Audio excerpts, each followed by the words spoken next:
GST का एक common question है कि सर एक एड्रेस पे कितने जीएसटी नंबर लिए जा सकते हैं? क्या कोई जीएसटी रजिस्ट्रेशन नंबर लेने की कोई लिमिट है? यह सब कुछ आज हम इस लेक्चर के अंदर डिटेल में कवर करेंगे। देखिए, जब भी हम कोई जीएसटी का नंबर लेते हैं यानी कि जीएसटी रजिस्ट्रेशन के लिए अप्लाई करते हैं, सबसे इंपॉर्टेंट जो होता है वो होता है सर उसका एड्रेस। यानी कि जो भी बिजनेस है, चाहे आप सर्विस प्रोवाइड कर रहे हैं या फिर आप गुड्स की सप्लाई कर रहे हैं, दोनों के केसेस में एड्रेस सबसे इंपॉर्टेंट होता है। और उस एड्रेस के लिए आपको या तो रेंट एग्रीमेंट देना होता है या फिर आपको इलेक्ट्रिसिटी का बिल देना होता है और अदर डॉक्यूमेंट जो भी रिक्वायर होते हैं वो आपको प्रोवाइड करना होता है और उस एड्रेस पर आपका जीएसटी रजिस्ट्रेशन लिया जाता है। अब बात करते हैं कि सर एक एड्रेस पर मैं एक से ज्यादा जीएसटी नंबर लेना चाहता हूं, मेरे एक से ज्यादा बिजनेस है, क्या मैं ले सकता हूं? आंसर इज यस, हाँ बिल्कुल ले सकते हैं, लेकिन उसकी भी कुछ कंडीशन क्या है ध्यान से समझना। फॉर एग्जाम्पल, एक है sir mister x. Mister x कौन है सर? उसका जब का जो मेन पर्सन है वो सर गुड्स की सप्लाई करता है और जो गुड्स की सप्लाई करता है उसके पेन पर वो जीएसटी नंबर लेना चाहता है। क्या वो ले सकता है? Answer is yes.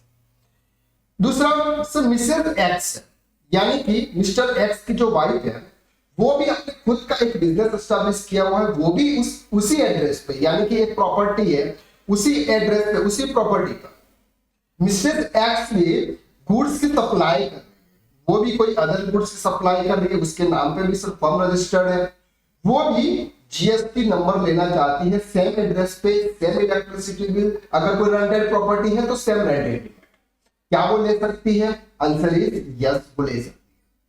दूसरा सर उनका सन है, for example son of mister and Mrs x, वो सर कोई सर्विस अप्लाई करता है और उन्होंने भी क्या किया सर, उस घर में एक रूम ले लिया, यानी कि एक रूम के अंदर बैठकर वो क्या कर रहा है सर, सर्विस सप्लाई कर रहा है या तो वेबसाइट का काम कर रहा है या ऐसा कुछ भी कर रहा है और वो भी चाहता है कि सर मैं भी इस प्रॉपर्टी, यानी कि ये जो प्रॉपर्टी है उस एड्रेस पर मैं भी अपने बिजनेस का जीएसटी नंबर लेना चाहता हूं, वो भी ले सकता है। क्या? Answer is yes.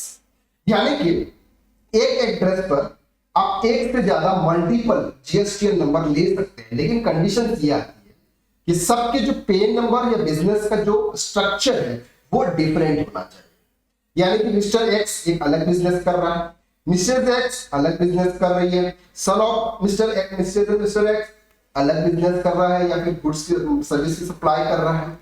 तो ऐसे केसेस में आपके तीनों की, यानी कि जो भी पर्सन वहां पर बिजनेस कर रहा है, जो जीएसटी नंबर लेना चाह रहा है, वो अपना अपना बिजनेस स्पेसिफिक होना चाहिए और अपने अपने नाम पर होना चाहिए।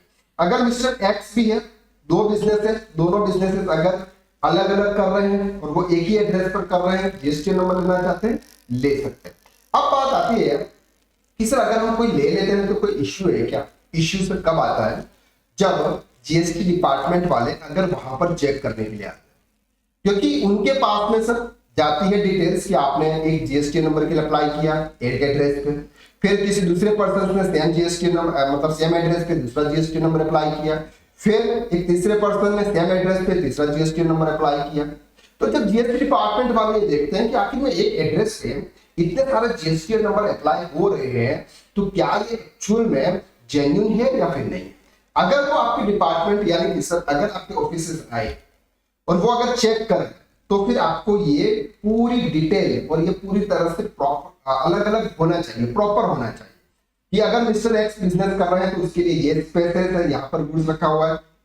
अगर मिस्टर एक्स कर रही है तो उनके लिए ये स्पेस है, यहाँ पे गुड्स रखा हुआ है। चलो मिस्टर एक्स सप्लाई कर रहा, मतलब सर्विस सप्लाई कर रहा है, तो एक स्पेशल कैबिन होना चाहिए कि यानी कि रूम है कि हाँ सर ये यहाँ पे बैठ के सप्लाई कर रहे हैं सर्विस की।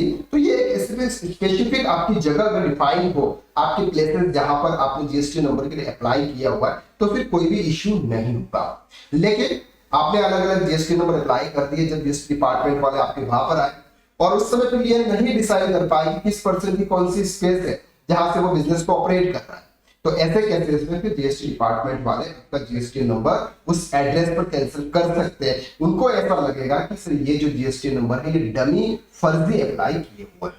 तो आपको ये ध्यान रखना है, जब भी आप सेम एड्रेस पर अगर कोई दूसरा जीएसटी नंबर अप्लाई करने जा रहे हैं तो वो स्पेसिफिक स्पेस आपके लिए ऑक्यूपाइड होनी चाहिए।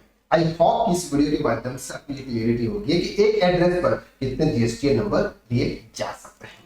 तो आज के लिए बस इतना, नेक्स्ट वीडियो में तब फिर मुलाकात करते हैं, तब तक के लिए हंसते रहिए, मुस्कुराते रहिए।